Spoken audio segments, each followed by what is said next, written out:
Bonjour les petits loups, bienvenue, welcome avec Taskiller85, j'espère que tout le monde va bien aujourd'hui.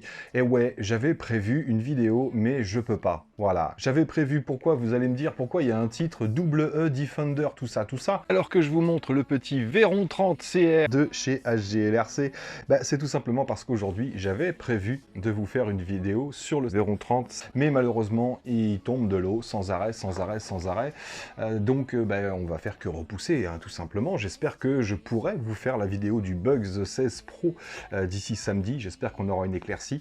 Mais j'ai attendu jusqu'à fin de matinée, je savais pas trop quelle vidéo j'allais vous faire, et le facteur a sonné. Et dans ses mains, il y avait un gros boîte comme ça.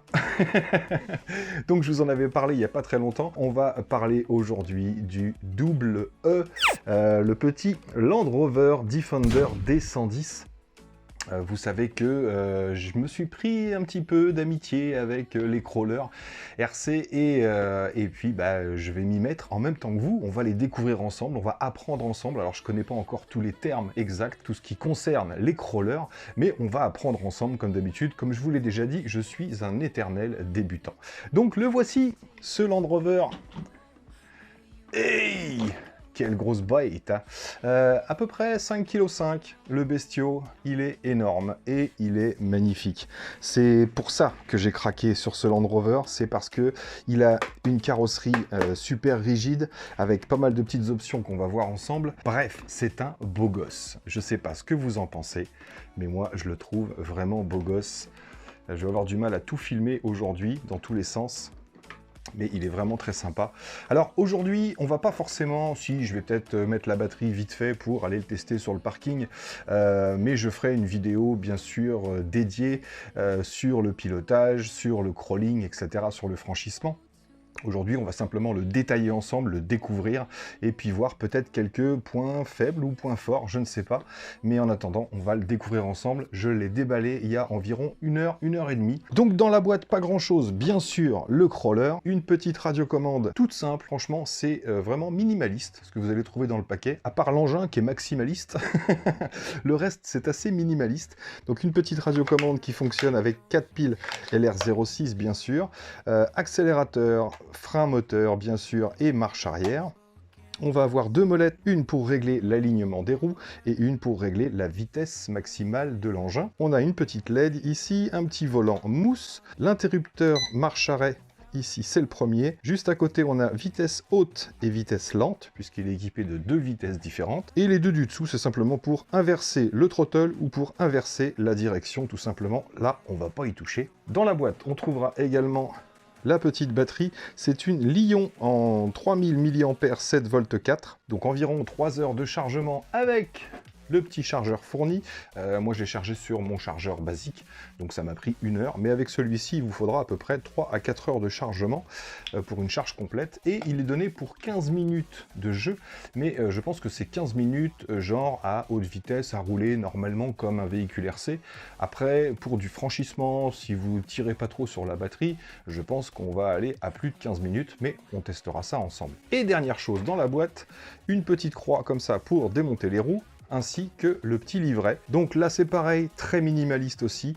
On voit juste qu'ils ont le copyright pour depuis 2015 pour le Land Rover Defender, qui est sous licence de Jaguar et Land Rover Limited. Donc apparemment, ils ont le droit de le faire.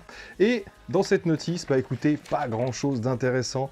On va avoir quelques éclatés, si vous voulez démonter votre engin ou changer des pièces, ici. Et hop, c'est fini. Le reste, c'est en chinois. Donc, il y a quelques photos quand même pour vous montrer la mise en route. Mais rien de plus. Et on n'a pas de répertoire, surtout pour les pièces détachées. Donc après, c'est du 1/8. Je sais que sur Banggood et sur AliExpress, on peut trouver la plupart des pièces. Le moteur, c'est un moteur brushed 550. L'ESC, c'est un ESC, c'est un peu comme les WL Toy, c'est un ESC avec récepteur intégré. Les servos, c'est des servos 20 kg qui sont faciles à trouver aussi.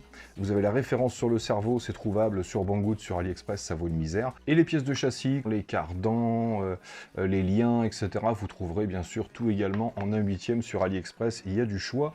Donc pour la pièce détachée, mis à part la carrosserie, là par contre si vous cassez la carrosserie, vous voulez la carrosserie en pièces détachées, pour l'instant, je ne sais pas pas si elle est disponible. Après, il y a un suivi du produit, puisqu'il y a quelques temps, il y avait le double E, je crois que c'était un 1/12e ou un 16e, un plus petit, qui était sorti de la même marque, donc il doit y avoir un suivi quand même, on verra ça par la suite. Pour l'instant je ne veux rien affirmer bien sûr. Donc on va le regarder en détail ce bébé. Donc on a bien le petit logo Land Rover, on a bien le Defender, une grosse calandre ici sur l'avant, les phares fonctionnent, vous allez voir, on a deux petits crochets ici pour pouvoir le mettre en traction, le treuil bien sûr c'est du factice, sur le côté les petits rétroviseurs souples ici anti-casse, et ce que je trouve très sympa c'est déjà toute cette vitrerie là, toutes les vitres qu'il y a sur les côtés, sur l'arrière, et on a également les portières qui s'ouvrent avec un système d'aimant. Regardez, tac, ici vous l'attrapez par la poignée et c'est aimanté.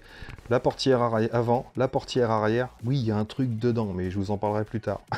C'est un petit système FPV, vous vous doutez bien. Donc les petites portières, belle finition des portières également. La finition est vraiment super propre. Faudrait que je vous prenne une petite photo ou deux là. Donc voilà, 2-3 petites photos du tableau de bord. Les petits marchepieds inox, donc c'est pas de l'inox, hein, c'est un autocollant, mais façon inox, là c'est du plastique. Sur l'arrière c'est pareil, on va avoir des feux qui fonctionnent. Une grosse roue, c'est une vraie roue de secours qu'on peut démonter, d'ailleurs elle sera livrée à côté, ce sera à vous de la fixer sur la porte arrière. La porte arrière, on a un petit loquet ici à tourner.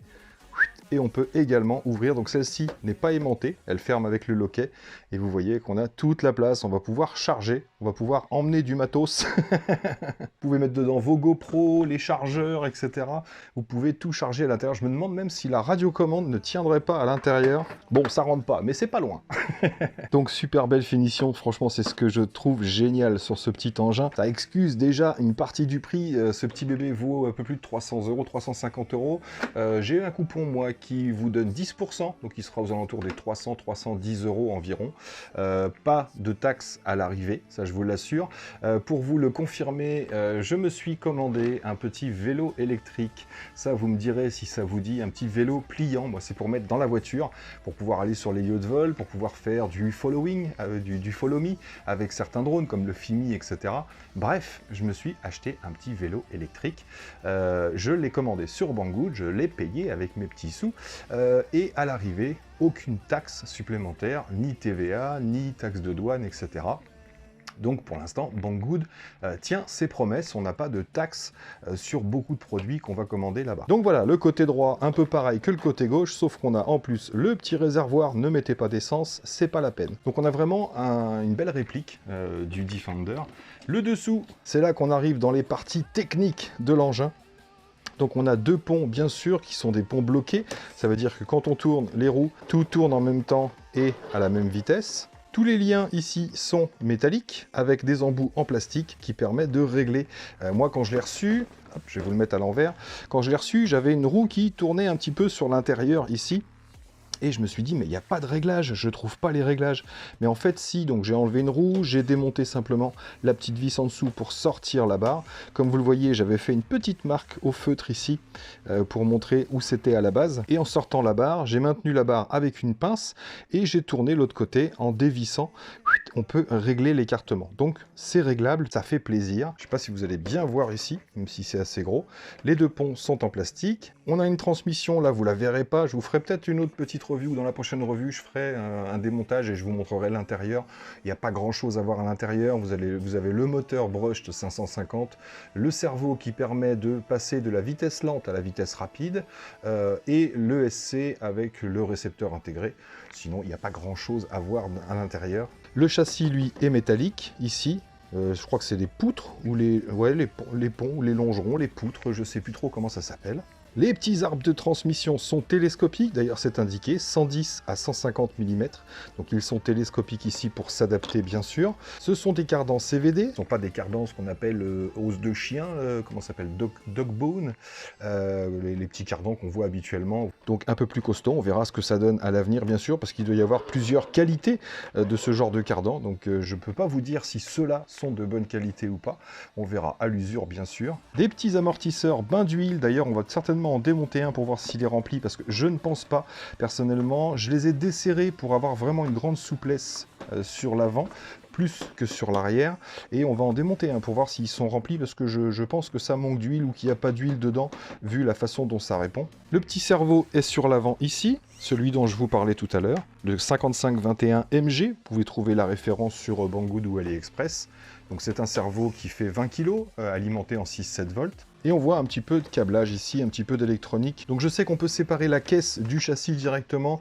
Il doit y avoir une douzaine de vis sur les côtés ici pour séparer l'ensemble, avec bien sûr une petite prise ici qu'on va pouvoir débrancher pour séparer le tout. Ah, on voit le moteur brushed ici, le 550. Je me demande même si on ne peut pas le décapoter simplement, parce que j'ai vu que sur l'intérieur, on avait accès à des vis en dessous. Donc si ça se trouve, on peut retirer cette partie-là pour l'été, pour faire du décapotable, tout simplement. Donc ces dimensions, on est à peu près à 65, je crois, de longueur. Ouais, c'est ça, 65 de longueur. On a une hauteur totale de 31 cm. C'est un vrai monstre quand même. Un empattement de 26 cm. Pour les essieux de roue à roue, on a une distance de 37 cm et demi. Pour le démontage des roues, c'est assez simple. Vous avez un cache ici en plastique à desserrer. Il est vissé directement sur la boulonnerie qui sort là. Et vous avez la petite croix, bien sûr, pour démonter. Voilà, donc basique. On va sortir la roue. On a bien sûr toujours les mêmes petites pièces hexagonales ici qui vont à l'intérieur de la roue. Et la petite goupille qu'il faut faire attention de ne pas perdre quand vous démontez cette petite goupille là. Comme ça on voit mieux l'amortisseur en alu, réglable bien sûr. Donc des pneus à crampons ici, pas très profond, mais des pneus qui ont l'air de pas trop mal adhérer, franchement assez souple. On verra ce que ça donne. Encore une fois, je ne suis pas un spécialiste de ce genre de véhicule. Je suis en contact avec une ou deux personnes qui se débrouillent bien. Il y en a un qui l'a commandé et lui, on n'aura pas trop son avis sur le produit de base, parce que quand il l'a commandé, c'est un fan de Traxxas et de gros matériel. Donc il a commandé ce double E parce qu'il trouvait le rendu super joli et la caisse vraiment bien finie, et lui il l'a commandé en même temps que ESC, amortisseur, je sais plus trop quoi, mais il l'a reçu, il a déjà tout changé dessus. Donc je lui demanderai quand même son avis, parce qu'il m'a promis qu'il ferait un petit test sur le produit d'origine quand même. Il m'a dit que c'était pas mal. Pour le prix, c'est clair, parce que l'équivalent chez Traxxas c'est 600-700 €, même si vous avez des pièces de bien meilleure qualité, c'est clair. Mais là pour 300 €, on a vraiment un gros machin. Donc s'il s'avère qu'il fonctionne bien et qu'il résiste un petit peu, c'est quand même correct pour le prix, vu sa taille et sa finition. Donc on a une garde au sol de 9 cm et demi ici, et les roues, elles ont un débattement, je ne sais pas si on dit débattement, mais là je vais soulever la roue avant jusqu'à ce que il y ait une autre roue qui se soulève. Hop, voilà, là j'ai la roue arrière qui se soulève et la roue avant, et on a 12 cm. Donc vous voyez, on peut décoller la roue de 12 cm ici avant qu'une autre roue se décolle. Mais vous voyez, on a vraiment besoin de toucher les amortisseurs, parce qu'à mon avis, il n'y a vraiment pas une goutte d'huile à l'intérieur, et ce sera bien mieux après ça. Hop, au niveau de l'emplacement de la batterie, ça se passe devant le petit capot. Ici, pareil, aimanté. On va avoir l'emplacement de la batterie, le petit interrupteur on-off et la prise en T. Donc on va insérer la batterie ensemble. Donc il y a deux sangles. Voilà. On va pouvoir brancher. Tac. Et pour la mise en route, j'allume d'abord la radio et ensuite l'engin. Les phares ont clignoté, je ne sais pas si vous l'avez vu, et dès que c'est bindé avec la radio, c'est en fixe. Et pour les feux arrière, deux petits feux rouge rose, on est moitié dans les rosés. Par contre là, on n'aura pas de clignotant avec cet engin-là, contrairement à celui qu'on avait vu ensemble avant. Donc la direction, assez précise, ça va. Et quand on est au bout de la direction, on doit être en cale, il n'y a plus le petit bruit du cerveau, donc le cerveau ne force pas, apparemment. Donc on est en vitesse lente. Si je passe en vitesse rapide, j'ai un double bip. Vitesse lente ici. Donc pour la vitesse lente, marche avant. Je vais aller à fond. Là, on est au maximum de la vitesse lente. Je lâche. Hop. Et on a un frein moteur. Vous savez que sur un moteur brushed, on a régulièrement un frein moteur. Sur la marche avant en tout cas. Marche arrière. Je lâche. Pareil, on a une sorte de frein moteur aussi sur la marche arrière. On va passer en vitesse rapide. c'est un peu mieux. Alors bien sûr, on a un frein, là j'avance, si je pousse en arrière, hop, ça freine automatiquement. Alors que si je relâche, ça utilise le frein moteur. Et ensuite, on a la marche arrière en vitesse rapide. Bon, bah écoutez, en attendant, ça a l'air de bien fonctionner. L'angle de braquage est plutôt pas mal. Ouais, ça a l'air de plutôt pas mal tourner. Bon, bah c'est plutôt sympa tout ça. En tout cas, ça fonctionne. Donc je l'éteins, la voiture d'abord, comme d'habitude, et la radiocommande ensuite. Donc je suppose que vous savez remplir un amortisseur. Là, c'est facile, on n'aura pas grand-chose à démonter à part la roue, et on a accès à la vis du haut ainsi qu'à la vis du bas, donc ce sera assez simple à démonter pour remplir. Pour ceux qui ne savent pas comment remplir les amortisseurs, je l'avais fait dans des vidéos déjà, donc je vous mettrai un lien dans la description de la vidéo pour justement voir un petit peu comment ça fonctionne pour les transmissions et pour les amortisseurs. Bon, est-ce qu'on n'irait pas se le tester vite fait? Voilà, il fait encore pas super beau, mais on va aller voir ce que ça donne sur route. Et bien sûr, on refera une vidéo pour le mettre en situation et voir ce qu'il a dans le ventre. Allez, c'est parti, on va aller dehors. Allez, mise en route. Bon, on se fait un petit tour pour tester. Vitesse lente, c'est parti.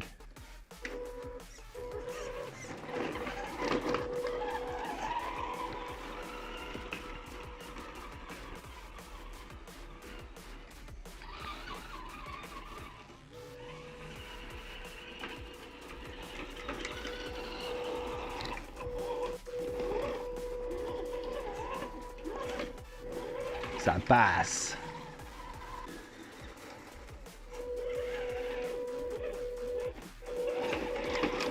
Ah, c'est assez sympa, hein, franchement.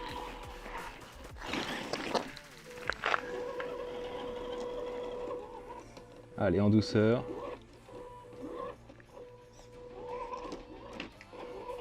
Tranquille. Alors, c'est une petite vitesse rapide là sur le terrain de pétanque. C'est marrant comment il se penche dans les virages.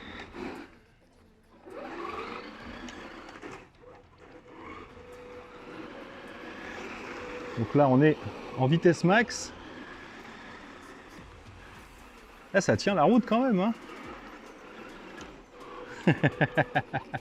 Je repasse en vitesse lente pour avoir plus de traction. Ah, il passe vraiment bien.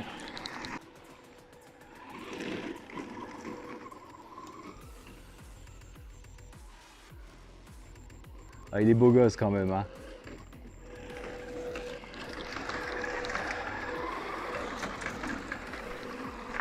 Bon, est-ce que ça vous dit un petit peu d'immersion?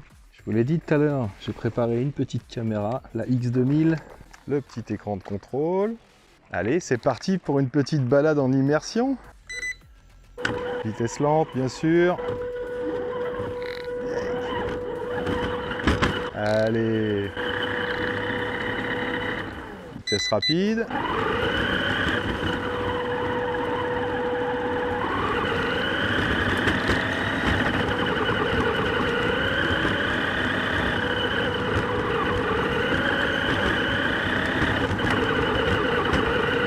Ah, ça gratte quand même, hein.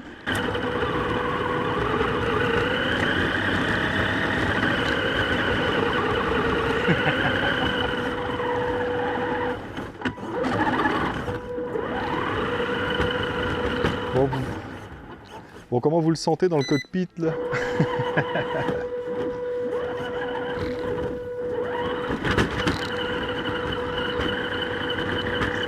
Allez, je vais piloter avec l'écran de contrôle.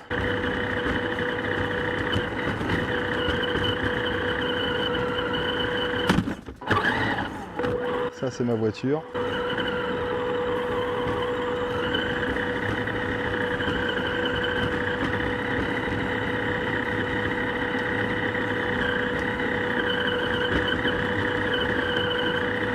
Allez, petite vitesse rapide.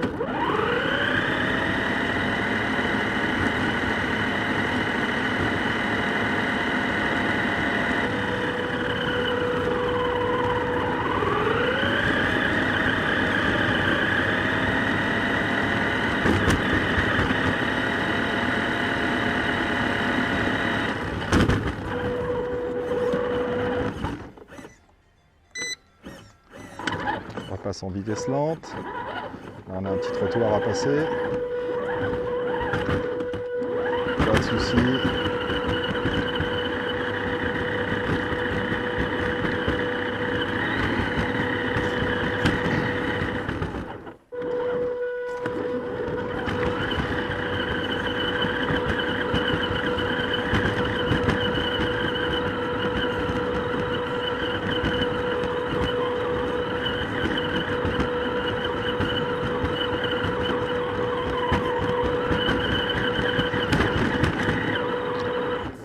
Test rapide.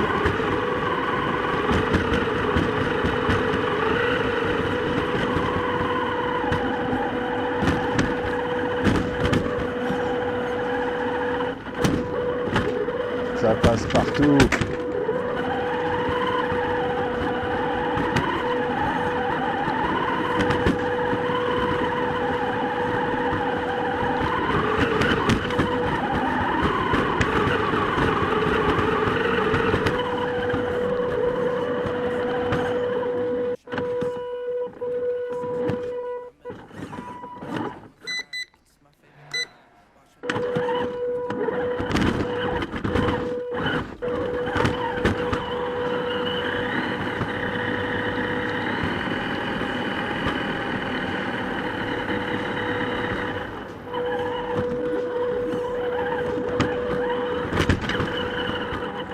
Donc voilà les amis, c'est tout pour aujourd'hui. J'espère que cette petite vidéo improvisée vous aura plu quand même. Et puis moi là-dessus, il ne me reste plus qu'à vous dire surtout, portez-vous bien, prenez soin de vous et des autres, et à très bientôt dans mes vidéos. Ciao ciao.